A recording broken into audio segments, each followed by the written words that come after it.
Power isn't handed over, it's taken. Take a hard look at those sitting at the top: CEOs, presidents, autocrats, founders.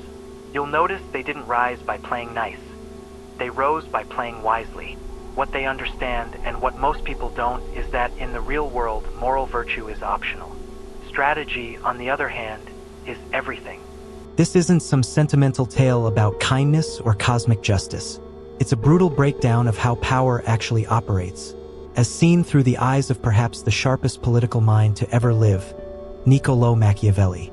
Machiavelli argued that to lead, to control, to dominate, being good isn't enough.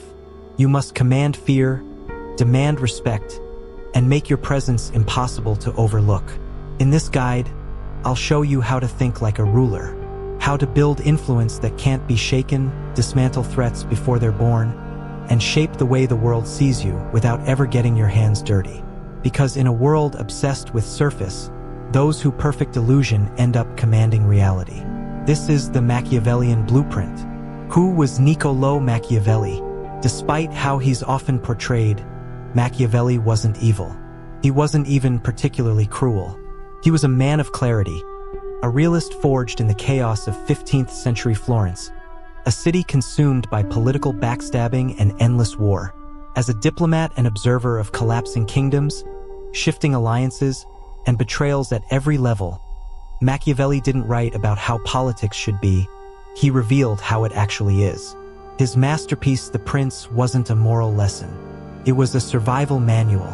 It laid bare what others were too afraid to admit: that virtue and power don't always walk hand in hand, and those who cling blindly to ideals often lose their thrones. Machiavelli didn't invent manipulation. He just exposed the rules. And in doing so, he gave us the lens to see how power really works, not in theory but in reality. Law 1. Take power without apology. Let's get something straight. Power doesn't come with an invitation. It's seized. If you don't take it, someone else will. Machiavelli believed that moments of disruption are windows of opportunity. When institutions collapse, when leaders stumble, when fear is in the air, that's when a leader steps forward. Not by accident, but by intention. He wrote that fortune rewards the bold. And in Machiavelli's world, boldness is not recklessness, it's tactical aggression. When the system is weak, shake it. When your rivals freeze, advance. And when you make your move, make it final. Take Agathocles of Syracuse. Born the son of a potter, he rose through the ranks of the army, earned trust, and then, at the perfect moment, eliminated the entire political elite in one calculated night. It wasn't chaos for the sake of bloodshed.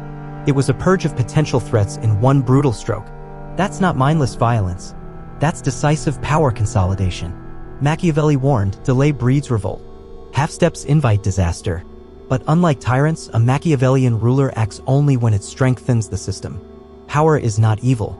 It's clarity in motion. In moments of upheaval, hesitation is fatal. The Machiavellian doesn't ask for permission, he crafts the future while others freeze in fear. Law 2. Show virtue, use strategy. Machiavelli once wrote, it's not necessary for a prince to possess all good traits, only to appear to have them. Translation? Image is leverage. Whether in politics, business, or influence, most people aren't seeking the truth, they're reacting to the surface. Appear to be generous, honest, just, even if your true decisions are calculated, detached, and strategic. This isn't innocence. This is mastery. Is it deception? Absolutely. But ask yourself, is it more virtuous to be powerless and pure, or powerful and pragmatic?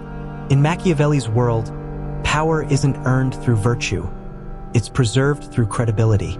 A reputation of virtue earns trust, buys you time, and builds immunity to criticism. Fear commands distance, but admiration breeds loyalty, even if it's based on illusion. That illusion buys space to maneuver, to strike, to lead. The Machiavellian doesn't lack empathy. He exercises restraint. He knows when to offer praise, when to disappear, when to appear humbled. He crafts a persona immune to attack, one that absorbs scrutiny and redirects it. People follow symbols, so give them one, but never let them see the machinery behind it. Your reputation is armor. Craft it, wear it. Law 3. Use fear, but never stir hatred. It is better to be feared than loved, Machiavelli wrote. If you cannot be both, but many overlook what came next. Fear must be controlled. When used wisely, it earns respect and prevents rebellion. When misused, it sows hatred, and hatred is poison. Fear, when managed, keeps challengers cautious. But humiliation breeds long memories and quiet plots. A true ruler never degrades, he disciplines. He punishes swiftly, publicly if necessary, but always with purpose. Hate doesn't sleep, it simmers. A feared leader keeps order. A hated one fuels revolution. A Machiavellian ruler commands not with brutality, but with presence. A silent strength that communicates. I see all. I am prepared. I am not one to be tested. Use fear as a boundary, not as a weapon of pride. The goal isn't destruction, it's dominance. Respect, tempered with distance, builds a power that lasts. Because while terror can force obedience, only calculated fear can create stability. Law 4, eliminate threats early. As soon as power is gained, enemies will emerge. Jealousy, ambition, rivalry. Machiavelli knew this well, and his advice? Don't wait for threats to grow. Uproot them before they bloom. First, identify the danger. A disloyal advisor, an ambitious subordinate, a charismatic rival. Then act.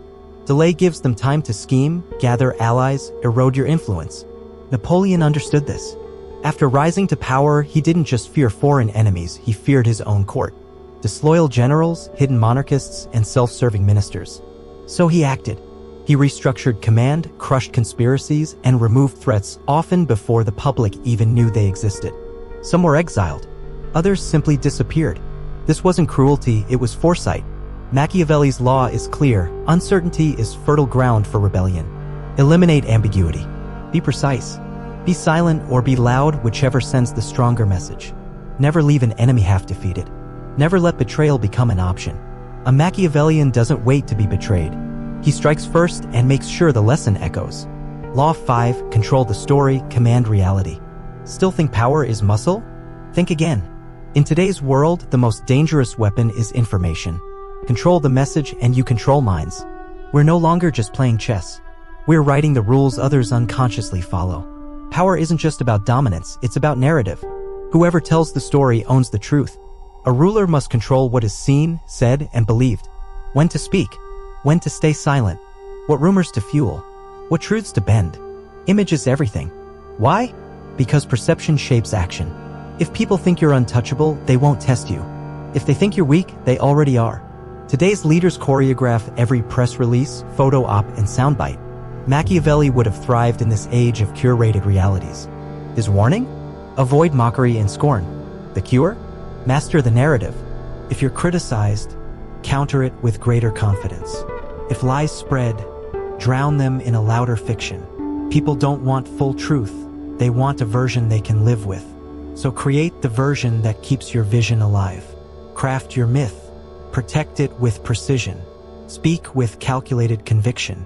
Naked power is vulnerable. Power cloaked in legend becomes untouchable. Law 6. Use morality and religion as tools. Machiavelli didn't attack faith or law, he understood their value. To him, ethics and belief systems weren't obstacles to control, they were assets. He advised rulers to appear devout, even if they weren't. Why? Because people crave shared values. They want to follow someone who echoes their worldview. It's not about deception, it's about utility. If appealing to divine authority prevents revolt, do it. If citing justice lets you pass unpopular reforms, cite it. The masses don't march behind force alone. They move for meaning. So give them meaning wrapped in morality, scripture, or law. The Machiavellian ruler doesn't fake righteousness to mock it. He does it to maintain peace, to lead effectively. Sometimes a comforting lie calms chaos better than a disruptive truth. Law 7. Don't just rule, build systems that last. Let's say you've gained power. Silenced your foes. You're at the top. But if everything hinges on you, you're standing on sand. Personal power fades. Institutions endure.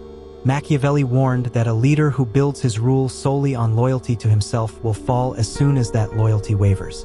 Sustainable power is structural. Think of the Roman Empire. Its strength wasn't just in leaders, it was in the Senate, the army, the roads, the culture. Caesar died, Rome didn't. Translate that to today, create processes. Develop a culture. Build a team that operates on your values, with or without you.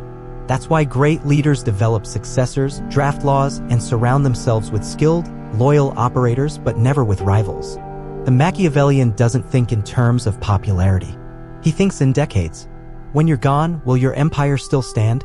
Build a throne, yes, but more importantly, build the foundation beneath it. Charisma is temporary. Fear is unstable. But structure lasts. Now you understand the mindset of a Machiavellian ruler.